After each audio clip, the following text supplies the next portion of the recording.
In the far edges of the galaxy, on a cold moon called Travis 9, a deep space listening station blinked to life. Red lights flashed. Warning tones echoed across the control room. Something strange had just happened. A signal stronger than anything they'd ever seen had been detected. Operator Veclor, a four-eyed Zothar scientist, stared at the screens. "This can't be real," he whispered. The signal came from Sector 133A.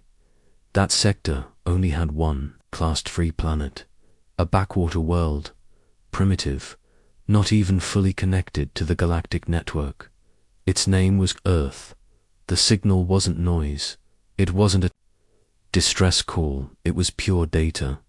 Energy patterns, high-frequency waveforms, molecular codes, quantum compression levels the galaxy hadn't seen since the ancient super-civilizations. "Run it through the logic filters," Veclor ordered.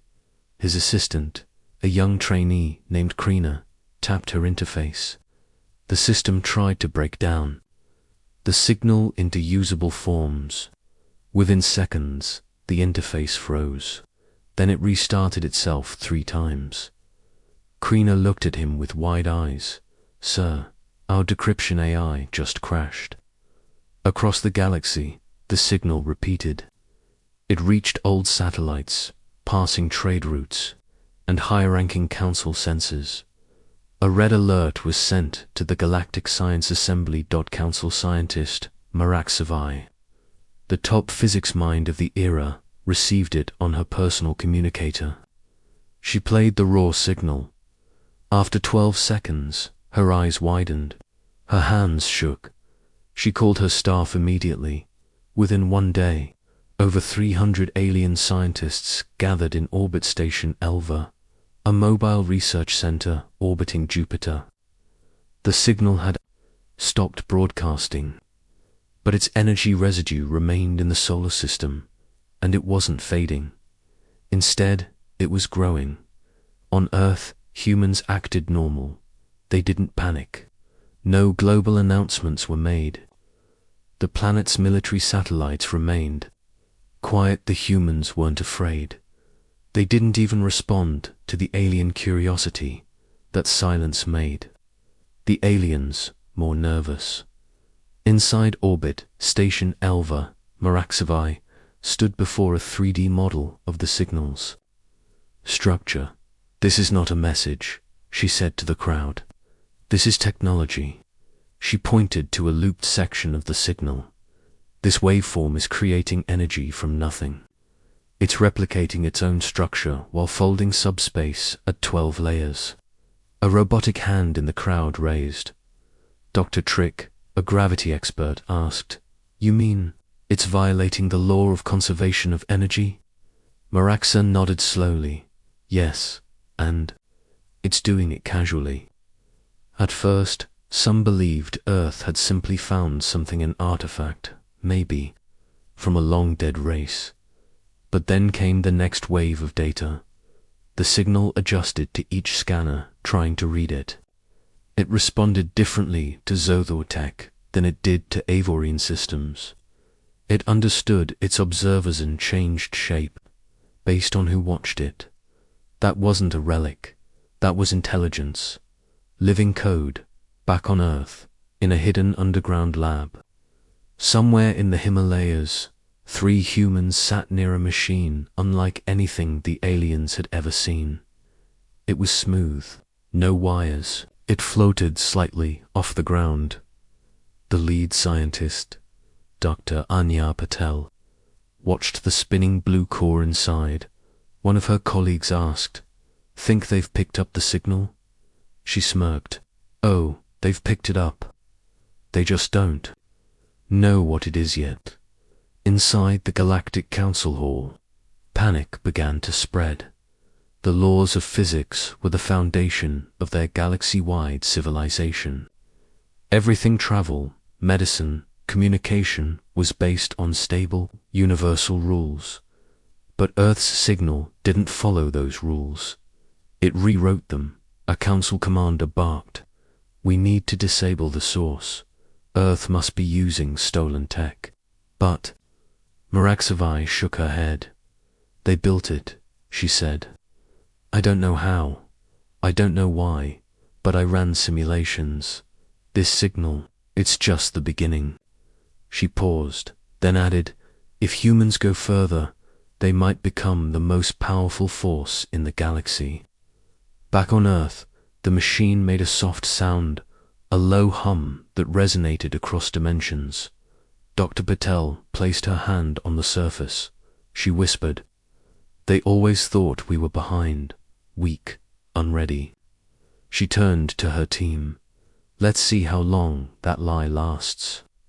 In space, the signal finally stopped transmitting, but the damage was done. Hundreds of species now feared the same thing.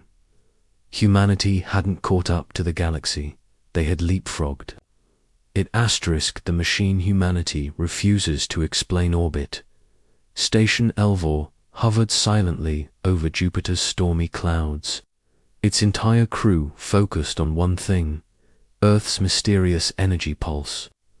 The signal had ended, but its effect remained. Instruments continued to pick up strange readings from Earth's orbit readings that no alien scientist could explain. HFY stood before a panel showing Earth's electromagnetic field. It wasn't normal anymore. The field was pulsing, changing shape slowly, as if being guided by something deep underground.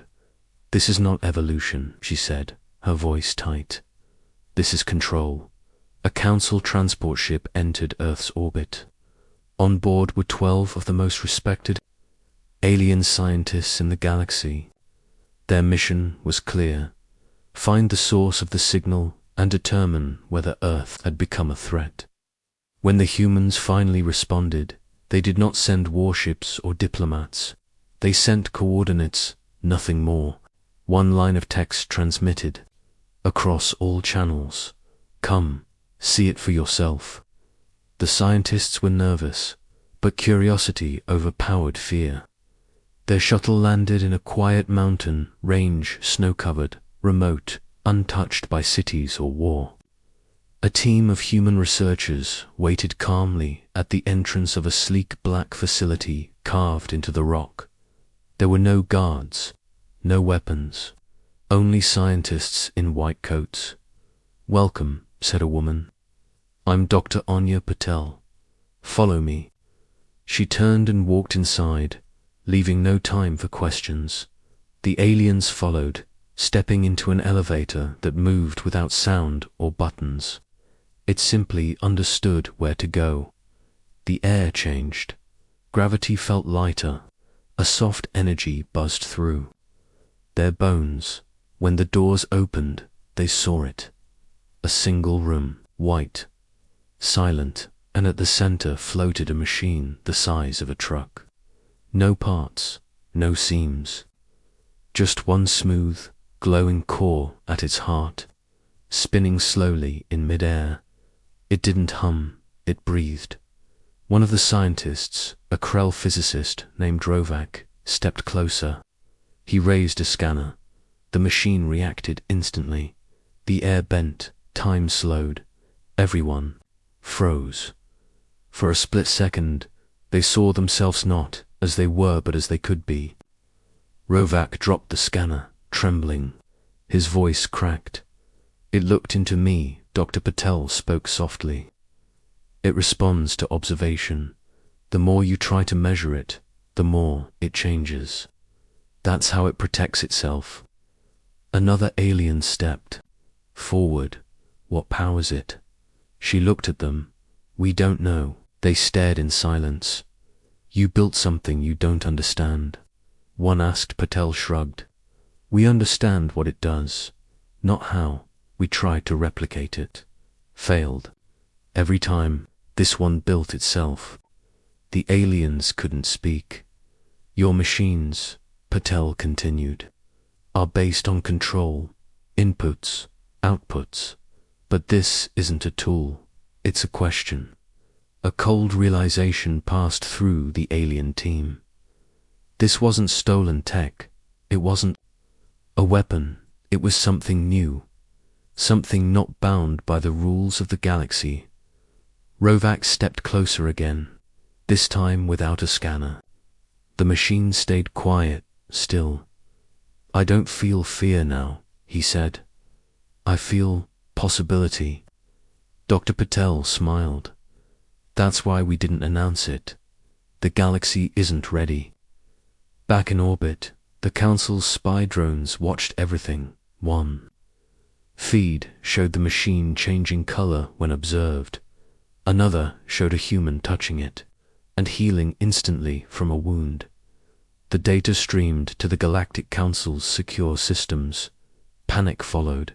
Dozens of ships were mobilized. Orders were shouted across sectors. But Earth didn't activate any defense systems. Instead, they shut down the signal completely. A single new message appeared on all frequencies. "You are not in danger, unless you try to control what you do not understand." The Council debated invasion. Some wanted to send fleets. Others wanted to negotiate. Maraxuvai, however, stood still in her chamber, watching the data scroll endlessly. She whispered, "We've spent 10,000 years learning the rules, and they just skipped the game." Her assistant asked, "What do we do now?" She didn't answer, because for the first time in her life, she had no idea. Down on Earth, the machine kept spinning, silent, waiting, and somewhere in the shadows of the lab, deeper underground, another machine woke up. It was different, it was newer, and it was watching the stars. The truth humans hid from the stars. The second machine activated without warning. No lights, no sound, just a quiet shift in the gravitational field that only Earth's deepest sensors could detect. Far above, satellites flickered, some died. One of Jupiter's moons shifted in its orbit by 1/2 degree. The world noticed nothing, but in orbit station Elvar, Maraxuvai's instruments screamed. "This is a second source," her technician stammered. "It's stronger than the first." The core was buried too deep to scan, shielded by strange materials that bent radiation and absorbed signal waves. What little data came out showed readings that no system could interpret. Maraxuvai stared at the numbers. They were breaking her display system. "It's alive," she said. Her crew went silent. "Alive?" someone asked. She nodded. "The waveform patterns are self-replicating. They're adapting to being observed, just like the first machine. But this one, ... it's not reacting to us." She turned to the screen and whispered, "It's looking somewhere else." Back on Earth, deep beneath Antarctica, human engineers stood before the second device. It didn't float like the first. It pulsed slowly, like a heart. Its color shifted every few seconds. Deep blues, violent reds, soft golds. A man named Commander Hale stepped forward. Unlike the scientists, he wore a black uniform. No badge, no rank. Just a voice that others followed. "Is it stable?" he asked. Dr. Min, head of the Antarctica facility, nodded. "Yes, but its output is increasing." "By how much?" 4% every minute." He didn't flinch. "When will it hit critical?" She hesitated. "No one knows what critical means for this thing." Commander Hale didn't blink. He just said, "Then prepare containment." Above ground, the ice cracked dot from space.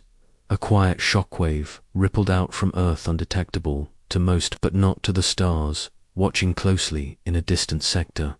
A species known only as the Valoon detected the pulse. They were old, silent, made of glass and memory. They didn't speak often, but when they did, others listened. They sent one message across the galaxy. Earth has touched the foundation. It was a term no species had used in millennia. On Elva, HFY read the transmission and paled. That word, it's not in any database. Her assistant checked again. It's older than databases. Back on Earth, in a hidden chamber below the second machine, a single screen lit up. It displayed no code, no images, just a single phrase. They are watching. Dr. Min stepped back. Who is they? Commander Hale stared at the screen. Not the Council, not the aliens. He turned away. They're older. In the Galactic Council chamber, arguments turned into shouting. Threats flew. Some demanded Earth be declared unstable and quarantined. Others insisted on diplomacy. Only one voice remained calm. Ambassador Grawl, a peaceful reptilian from the Azori people, raised a hand. We asked the humans for peace a century ago, he said. They agreed. We ignored them. We thought they were behind. He looked at the gathered species, double quotes now. They are not behind. They are somewhere else entirely. HFY stood slowly. Then maybe it's time to ask. Not what humans built, she took a breath, but what they've become. Back on Earth, both machines went silent at the same moment. No light, no energy, just silence. And yet, every starship within 100 light-years experienced the same anomaly. For exactly 7 seconds. Time stopped, clocks froze. Engines stalled, weapons disarmed. AI shut down. No system could explain it. When the moment passed, every system came back online, except Earth's machines never turned back. On Dr. Patel stood before the first device, now cold and dark. Why did it stop? Her assistant asked. She didn't answer, because deep inside, the machine's core beyond what even human eyes could see was a growing shape. It looked like a seed, but it was made of space, light, and something else.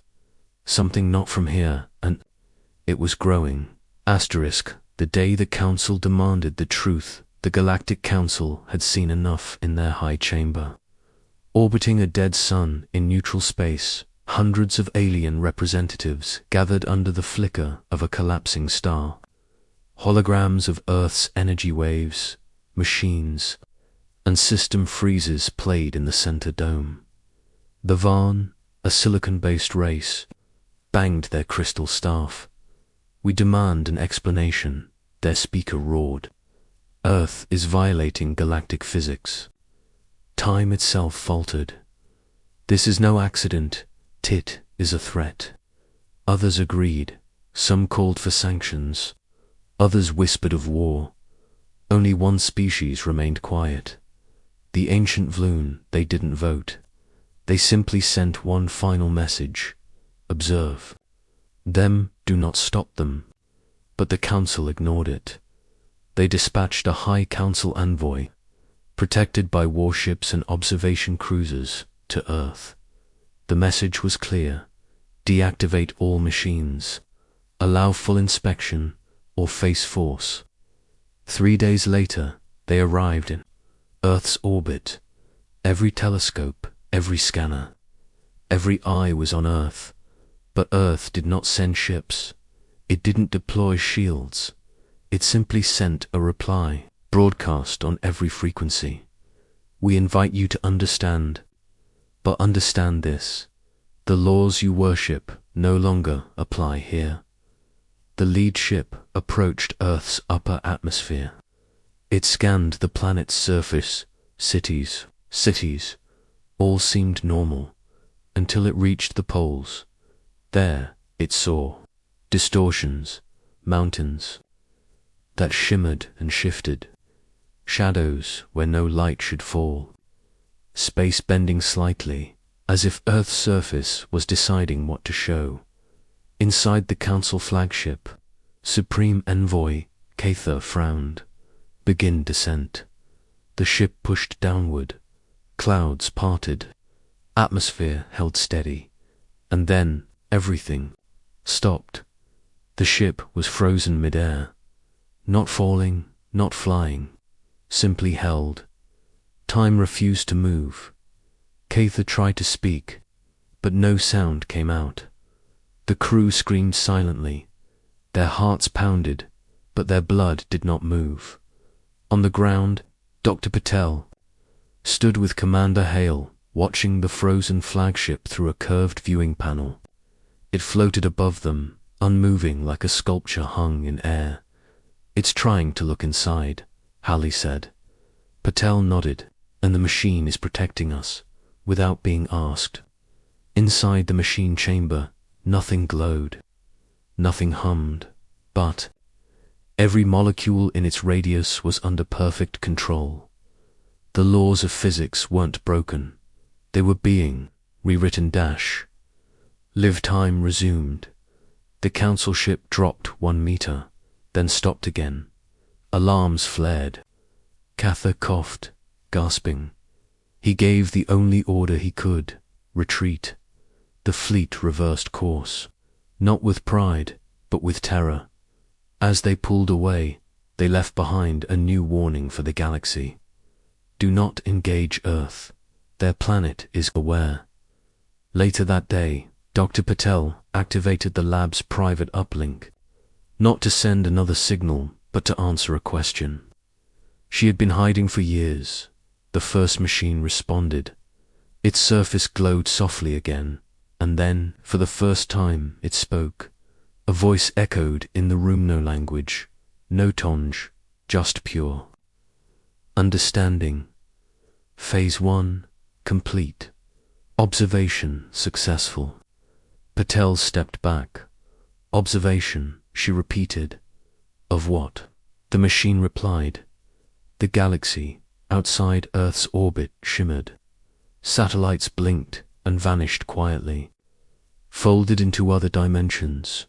The stars above Earth changed positions, not truly, but visually, as if space itself had adjusted, aligning something unseen in the Galactic Council chamber. Maraxavai received one final file from her deep probe. She opened it. It wasn't code. It was instructions, simple, perfect, but completely impossible. Blueprints. For building a structure that could store time like energy. It had Earth's signature embedded in it. She dropped the file. Have we been part of their test? No one answered.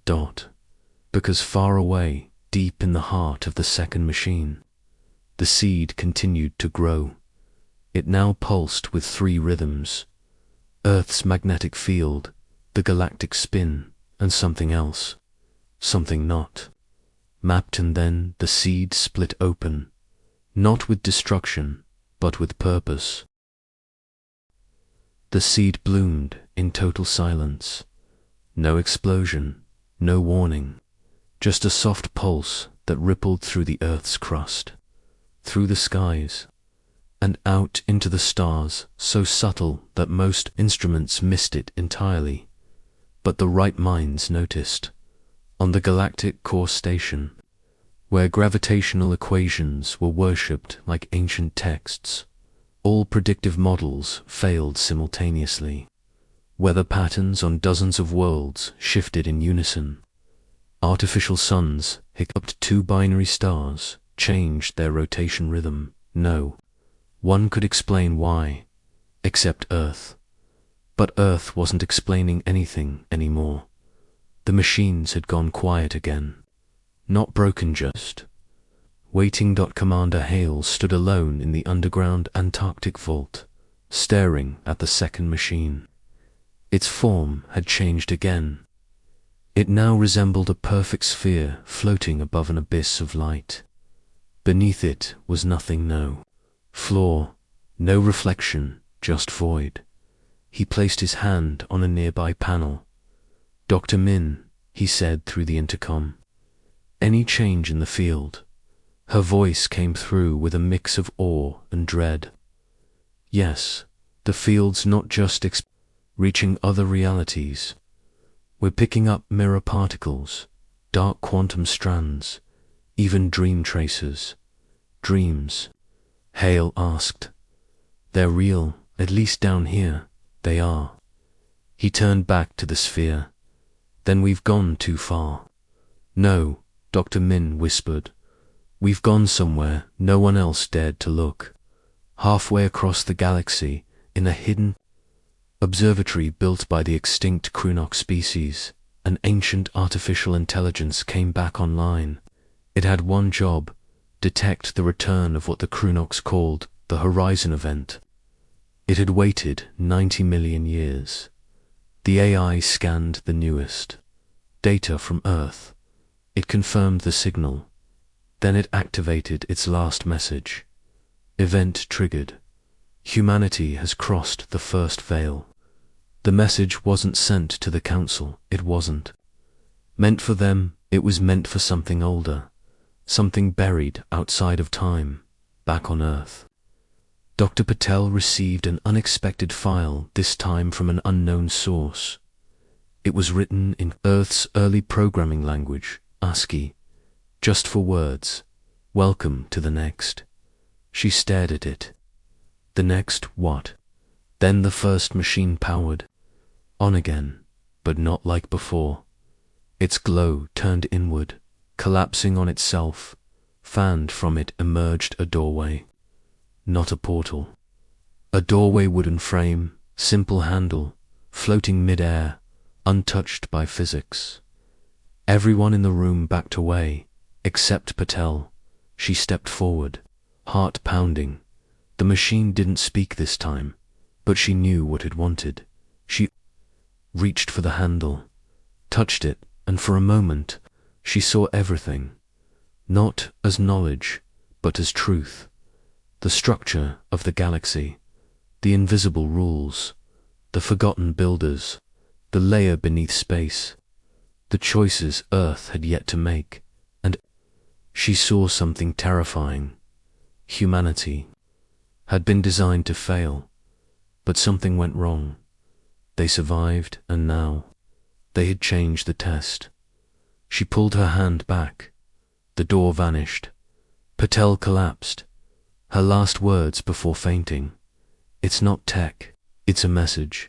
Far above. The Galactic Council gathered one last time, but not to fight, not to threaten, to ask. A single human envoy entered the chamber. No weapons, no security, just a voice. We do not want your empires, she said. We do not want your titles. We want one thing. They asked, what? She smiled, understanding. A silence fell, and then, from the stars, something answered. Not human, not alien, but watching, listening, and now, responding. The sky above Earth changed. Color-deep gold streaks cut through the stars. The stars blinked, not randomly, but in a pattern, a countdown. Not to war, but to something far more dangerous. Ascension.